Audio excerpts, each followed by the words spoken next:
when I woke up this morning, first of all, I woke up at 6:50 in the morning. I go according to my body clock, and yesterday I woke up at 6:50 in the morning. So, I woke up at 6:50 in the morning, and then I suddenly realized that, I don't need to quickly have a shower and get ready for the match.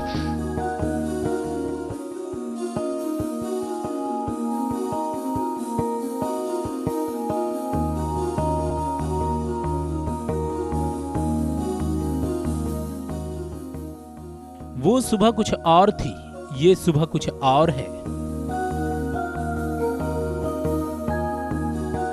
देश का सबसे बड़ा नायक जब अपनी जिंदगी के अहम पलों को शब्दों में पिरोने आया तो उनके जज्बात वैसे थे जैसा शनिवार को पूरे देश का हाल था।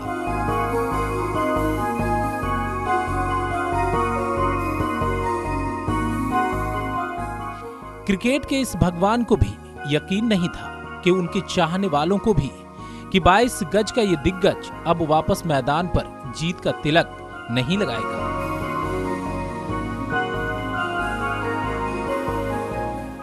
रविवार को जब मास्टर मीडिया के सामने आए तो उन्हें देश का सबसे बड़ा सम्मान मिल चुका था, पर शायद इस सम्मान की खुशी अपने मंदिर को छोड़ने के गम से ज्यादा नहीं थी। इमोशनल तभी हुआ जब मुझे प्लेयर्स ने जिस तरह से सेंड ऑफ दिया, तभी इमोशनल हुआ। जब विकेट पे गया और विकेट से जब मैं वापस आ रहा था, एक्चुअली जब विकेट से बात कर रहा था तब इमोशनल हुआ। और आई थिंक जब भी वो पर्टिकुलर मोमेंट देखता हूं टीवी पे तो थोड़ा इमोशनल हो जाता हूं। मां के प्यार ने ही सचिन में जिंदगी की जीत का हुंकार डाला था, इसलिए सचिन ने सबसे बड़े सम्मान का अधिकार अपनी ही मां को नहीं, देश की हर मां को दिया। This award is for my mother, and not just. I would like to go a step further. I mean, it's not just my mother, but like my mother, there are millions and millions of mothers in India who sacrifice thousands of things for their children.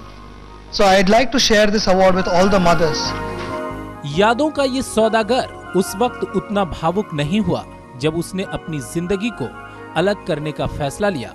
भावनाएं तो तब आई जब साथी खिलाड़ियों को देखा, अपने मंदिर को देखा और उसे छोड़ने के सच को सामने पाया। भावनाओं के तूफान में, हर मुश्किल और तनाव में क्रिकेट ने उसका साथ दिया, पर कई चोटें ऐसी भी थी जिसने सब कुछ खोने का, हवा में ऑक्सीजन के न होने का डर भी दिलाया। आई थिंक सबसे अच्छा पल तो मैं यही कहूंगा कि जब हमने 2 साल पहले वर्ल्ड कप जीता यहाँ पे। आई थिंक मेरा एक ख्वाब था कि वर्ल्ड कप जीतना है। काफी टाइम रुकना पड़ा, 22 साल बहुत लंबा पीरियड होता है, मगर वो दिन मुझे भगवान ने दिखाया, तो that has to be a special moment. ये डर तो सचिन को जीने नहीं दे रहा था।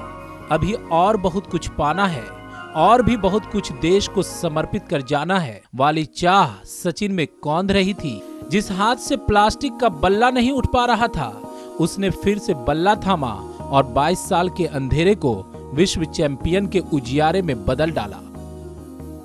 मेरा लाइफ रह चुका है, जैसे पहले एक इंटरव्यू मैंने कहा कि क्रिकेट मेरे लिए ऑक्सीजन है। कभी कभी ऐसा भी लगा कि मेरा करियर खत्म हुआ है, शायद मैं बैट वापस उठा ना पाऊं। मुझे याद है इवन टेनिस एल्बो सर्जरी के बाद मैं अर्जुन का प्लास्टिक बैट भी उठा नहीं पा रहा था। अपनी मर्जी से खेलते हुए जिसने भारतीय क्रिकेट को एक नई राह दिखाई, अब वो युवा खिलाड़ियों को भी आगे बढ़ाना चाहता है। अर्जुन को उसके हिसाब से खेलने दें, एक बाप के नाते बस इतना ही मांगता है। हम तो यही कहना चाहेंगे कि भारत के रत्न को हम सबका है सलाम, जो दिल से कोई लफ्ज निकले वो है तेरा नाम।